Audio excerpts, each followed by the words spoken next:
Hey, student success, welcome to week 15 of the semester. We are almost done, which then, as you know what's coming, student services assignment due by the end of week 16. Remember, week 16 ends on a Friday, so please keep that in mind as you are getting those certificates to me. All right, another announcement. I have been seeing that some of you have been taking advantage of those reopening of the earlier weeks, so thank you so much. That's great for your grade. I am reopening week 3. You can see it is already scheduled to open toward the end of week 15. It's going to open up on Friday, Saturday, Sunday, which is May 6th, 7th, and 8th for anyone who wants to make up week 3 assignments from the beginning of the semester. Also, an announcement, I am going to be opening up week 16 early as well. So you're going to see at one point, we're going to have 3 weeks open at the same time. Week 3, week 15, and week 16 will have some overlap. I do this so in case anyone just wants to get the last week, the last assignment done, you can do so. So that will also open up early on May 6th. So that'll open up, and that way you have a full week, because the semester ends on a Friday, May 13th. So I just want to make sure you have enough time and you can get it done early if you would like. Okay, which leads us to week 15. This week runs from May 2nd through May 8th, and it is on chapter 3. There's no discussion forum. It is just by completing your assignment by Sunday, the chapter 3 assignment. So if we go into the materials folder, we're going to have a textbook link. So I want to talk to you about chapter 3 for just a little bit. So chapter 3 talks about thinking about thought. Do you think about your thinking processes? Are you a good problem solver? How do you make your decisions? What are your goals as it relates to maybe analytical thinking, critical thinking, creative thinking, and the goals that this chapter will talk about. So throughout your entire college journey, you have to do a lot of thinking, right? You have to do a lot of evaluative thinking, decision making, critical thinking, analytical, creative, lateral, vertical, all the different kinds of thinking. And so this chapter just kind of talks about the types of thinking. So this goes over Bloom's taxonomy or Bloom's hierarchy. It just kind of depends on how you know this. If you've seen it before, if you're an education major, this might be a little bit more familiar, or you will see it in the future. This talks about the different levels and understanding of the different types of thinking. And so as a college student, most of your assignments are going to require at least this very basic level, remembering and recalling information. Whenever we come across information, we at least want to do that, right? You at least want to be able to remember what you've read or remember what you've learned. From there, you want to build on it and be able to understand what you've remembered or recalled. Then ultimately, you want to apply it, right? You want to be able to take it out into your field, out into your career, and apply that information. And then you start getting even more deep with that thinking. You want to analyze it, break it down, look at the parts and the causes and the effects and how it's developed. You evaluate the information. You want to assess it and really critique it. And then one of the highest levels, according to Bloom's, is creating. What do you do with all this information? How can you create something from all of this information? And here is just a little informal thought inventory of these different levels. What have you used in the last week or so? Related to those, a lot of verbs, and this would have maybe drawn some connections to your chapter 6 assignment where you had to write an essay question, right? So some of these verbs fall into these different categories. All right, this next section talks about critical thinking. And so this is one of the things I talk to my face-to-face students about and there's a whole chapter dedicated to it actually, is we have to be able to critically think as a college students and really as a consumer of anything. We don't want to just take things for face value. Especially if we're reading it online, we want to be able to look and see what is the purpose of this information? What is the author's tone? What kind of information are they presenting? Is it facts? Is it opinions? What is the overall mood of this? So all these different things goes into critical thinking, and really not just saying, okay, I read it, so it must be true. Really questioning. And so this talks about the critical thinking process, and it kind of connects it to maybe decision making, because as college students, we have lots of decisions to make, whether it's from the very beginning of our career path, what major am I going to go to? And then, at the very end of our career path, what job am I going to get?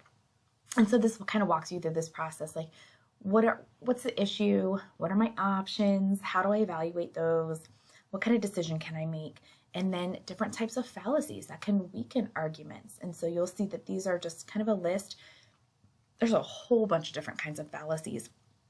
Those of you in my critical analysis class, because I know there's a couple of you in here, we just talked about a lot of these, right? Like ad hominem and bandwagon and things like that. So here are a bunch of different types of fallacies that can sometimes weaken arguments that we want to be aware of when we're reading as well as when we're writing or kind of making our own arguments. So this section just goes again into more detail about when we use critical thinking, the importance of it, and some tips on how to be a better critical thinker. The next section is a little bit more of like creative thinking. And so sometimes I'll have students say like, oh, I'm just not creative. Well, that's not necessarily true. Like some people think creative thinking has to do with like the arts or, those kind of things. And that's not always the case. You can be a good creative thinker in your field, whatever that might look like for your particular area. Creative thinking is just like thinking outside the box, thinking of different situations. And so again, creativity is not something that's inherited. It's not like free form thinking. There can be structure to it. And so to become a creative thinker, you kind of feed your curiosity, read a lot, ask a lot of questions, be flexible, be open-minded to different possibilities. Don't do things the way they always have been done. Give yourself a chance to do something new. Look at things old versus new. Think in metaphors. So that's a lot of different like tips if you feel like you're not like a creative thinker, how you can maybe become a little bit more creative in your thinking. This last section talks about problem solving and decision making. And so again, another area that as a college student, we are constantly problem solving. If you're a parent, if you're a caregiver of any kind, like lots of problem solving, decision making. Sometimes we have more decisions to make than we really want to. And so this walks us through kind of just how to go about making some very thoughtful, deliberate decisions, really thinking about the problem. Let's say your problem is you want to take summer classes or not, you're not sure. So what's the problem? Do I want a free summer? Do I want to take a hiatus from school, or do I want to get ahead?